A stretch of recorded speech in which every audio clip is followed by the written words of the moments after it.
जय हिंद दोस्तों। आज हम हिंदी में छंद की परिभाषा और उदाहरण तथा मात्रा लगाने के नियम सीखेंगे कि छंद में किस प्रकार की मात्रा लगाई जाती है और छंद किसे कहते हैं।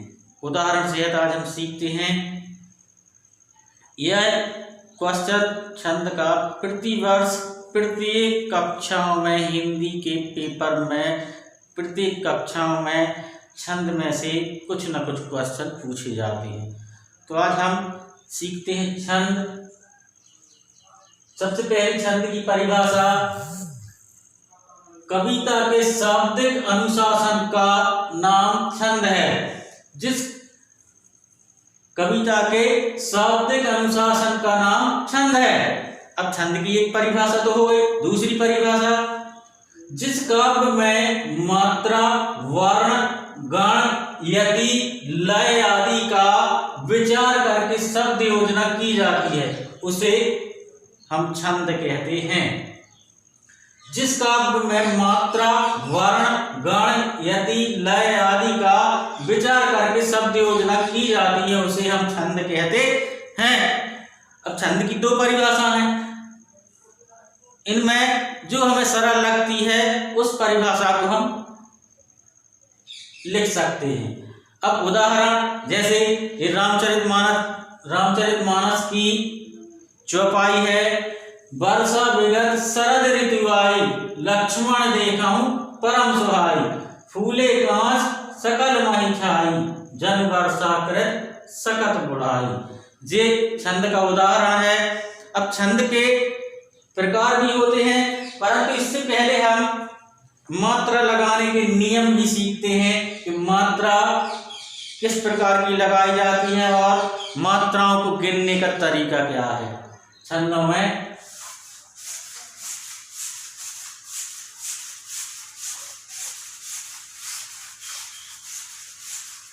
हम सीखते हैं मात्रा लगाने के नियम।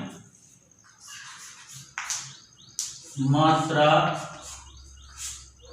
लगाने के नियम। नंबर 1, सभी ह्रस्व स्वरों और सभी ह्रस्व स्वरों और उनसे सभी ह्रस्व स्वरों और उनके योग से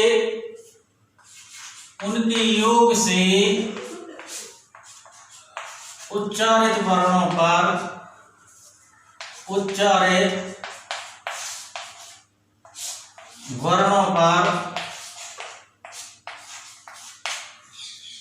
लघु मात्रा लगती है।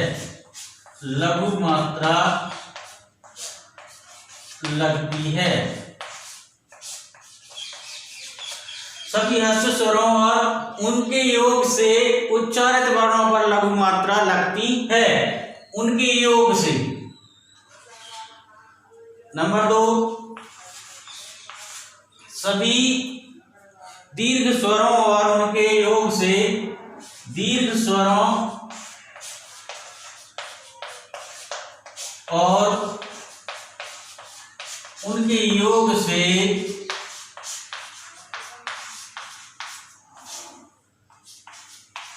उच्चारित वर्णों पर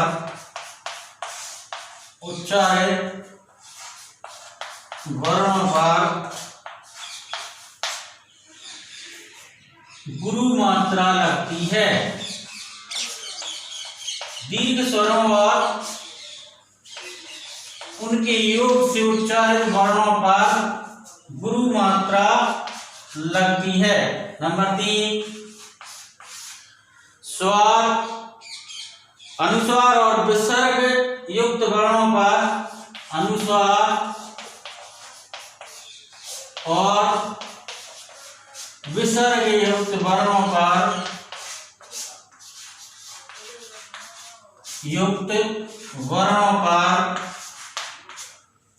अनुस्वार और विसर्ग युक्त वर्णों पर गुरु मात्रा लगती है। गुरु मात्रा लगती है, चाहे वे ह्रस्व वर्ण ही हों, वे ह्रस्व वर्ण ही हों। नंबर 4, संयुक्त अक्षर से पूर्व के वर्ण पर संयुक्त अक्षर के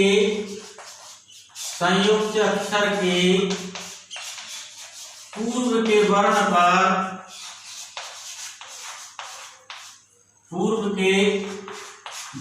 पर गुरु मात्रा लगती है। गुरु मात्रा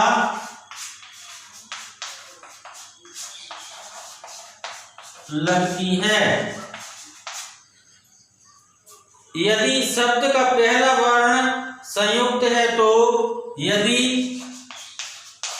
शब्द का पहला वर्ण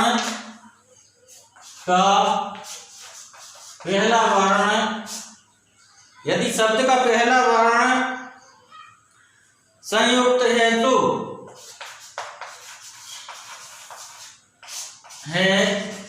तो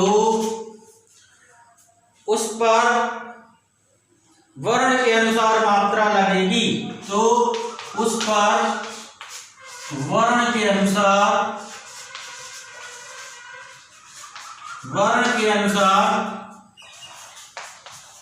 मात्रा लगेगी।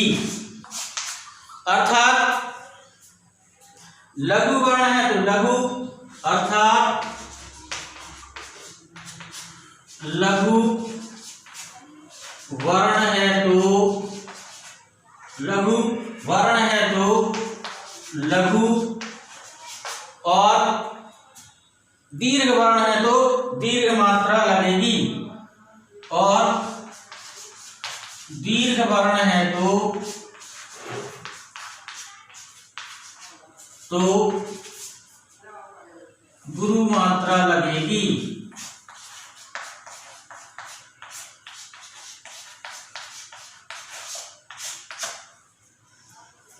संयुक्त अक्षर के पूर्व के वर्ण पर संयुक्त अक्षर के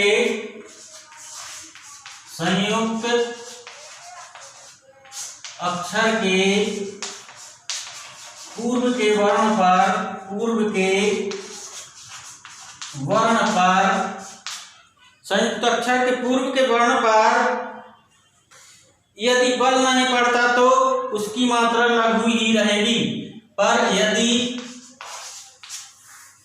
बल नहीं पड़ता है तो लघु मात्रा लगेगी। ये हो गए मात्रा लगाने के नियम। पहला, सभी ह्रस्व स्वरों और उनके योग से उच्चारित वर्णों पर लघु मात्रा लगती है। दीर्घ स्वरों और उनके योग से उच्चारित वर्णों पर गुरु मात्रा लगती है। अनुस्वार और विसर्ग युक्त वर्णों पर गुरु मात्रा लगती है, चाहे वे ह्रस्व वर्ण ही हों। संयुक्त अक्षर के पूर्व के वर्ण पर गुरु मात्रा लगती है यदि शब्द का पहला वर्ण संयुक्त है तो उस पर वर्ण के अनुसार मात्रा लगेगी। अर्थात लघु वर्ण है तो लघु और दीर्घ वर्ण है तो गुरु मात्रा लगेगी।